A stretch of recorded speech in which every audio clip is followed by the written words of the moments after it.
Hey plant nerds, here today to talk about sunflowers and how to save their seeds and knowing when they're ready for the seeds to be saved and how you go about it and all that kind of jazz. If you're new around here, then hi, I'm Kiri. I'm a micro homesteader in Zone 5B in Pickering, Ontario. And on this channel, we talk about all things micro homesteading, from growing food outside in the garden, as well as indoors hydroponically, and other ways that you can reduce your reliance on the grocery store. So if that's your thing, or if that sounds like your thing, then go ahead and hit subscribe and the notification bell down below so you'll know when I post videos in the future. I am currently out front with my one last sunflower that still has some pollen on it.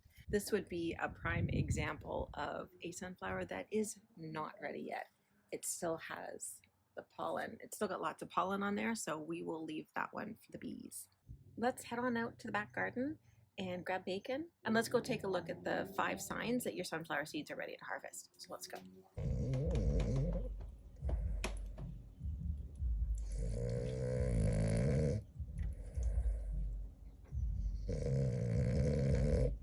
You and your cone, you're gonna come outside. Come on, bacon. Come on out, we gotta harvest sunflower seeds. You coming? You don't wanna harvest sunflower seeds? Okay, you can stay in there. Oh, you do wanna come out? Okay. So we had a huge storm here, and I am honestly completely shocked that I even have sunflowers left because it was pretty bad. That is moving quite fast and looking terribly angry.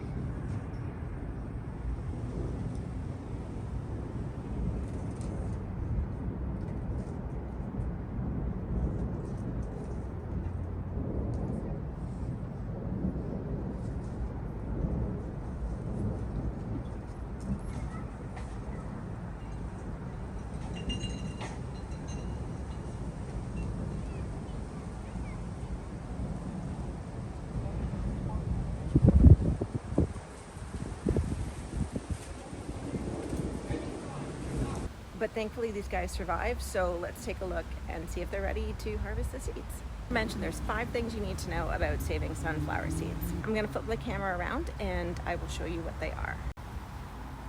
Okay, so the first thing is the stem bent over?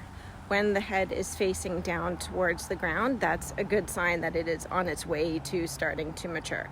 So for this guy, definitely on the row. Actually, all of mine pretty much are facing the ground except for the one out front. So the next one is these outer petals. This is actually, people think of the head of the sunflower as the flower, but actually these are the actual flowers in here, which is where the pollen is that attracts the bees. But there are these other petals out here which are called the ray florets. These ones are actually called the ray florets, and the ones on the inside are the disc florets. And while I'm talking about these flowers are actually self-pollinating because they have both the male and female parts in a single flower. Now they can also take pollen off the wind, but with no wind, these guys will still give you seeds. Point number 2 is, do these ray florets come out easily? And they're dried, so I can just pull them out.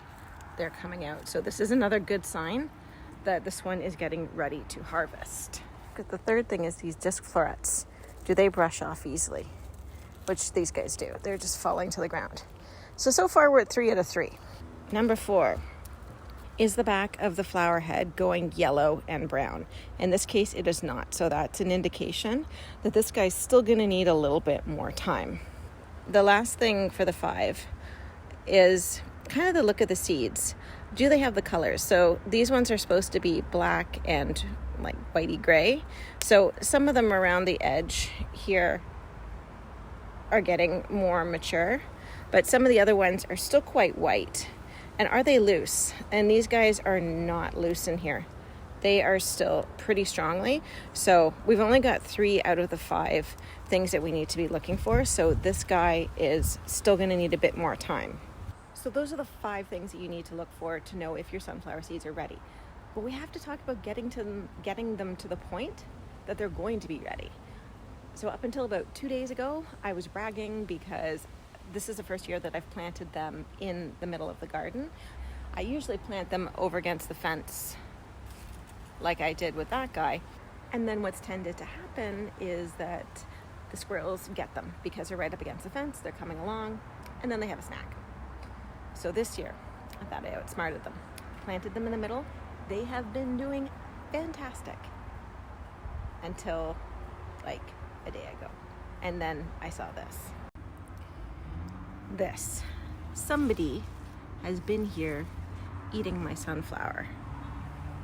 And I actually noticed it on the ground first. But yeah, so we are going to have to do something about it. Now I want to talk about the 3 methods of basically getting your seeds ready to harvest. The first method is just to leave them be and let them do their thing. And that was what I was 100% planning to do until I saw some damage to my flower head. So now we have to go into option number 2. So for the second method of getting your sunflower seeds to harvest, you can use something like a mesh, this lovely frozen themed mesh or tool. Basically you want it to be kind of breathable, and basically the idea is it's going to stop the squirrels and everything getting to the seeds. So you could try something like this, probably double it up a couple of times. I haven't done this before, and I've seen people that have used it and then the squirrels and everything still got through, but it is an option. Another option is a lovely pillowcase. My concern with this one is that it's not going to be breathable enough. I don't know if that matters, but I'm always worried about these things getting moldy and then ruining my seeds.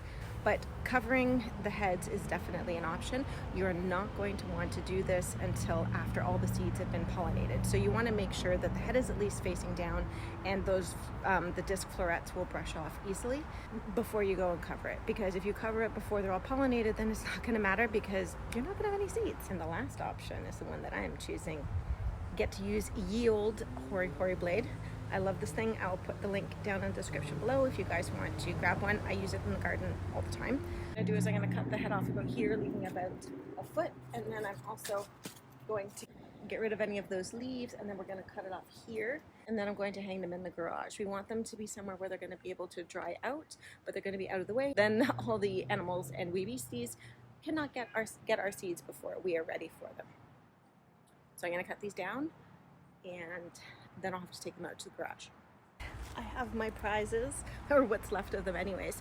So you can hang them. You're going to want to make sure that the heads are facing away from each other, and you can tie them up, preferably to the rafters in the garage. Man, these things are heavy. And then they'll have a chance to dry, and we'll be able to have some sunflower seeds.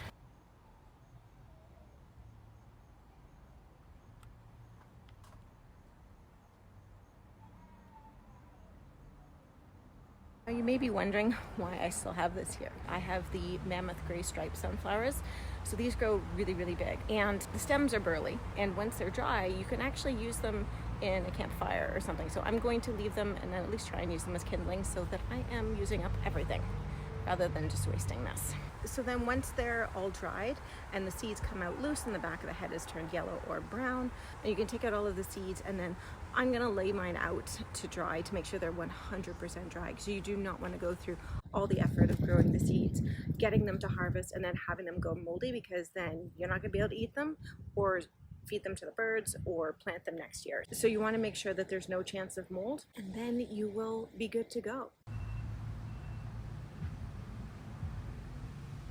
I really, really hope you guys found that helpful. If you did, please go ahead and give it a thumbs up, because YouTube loves that, and then it helps me reach more people.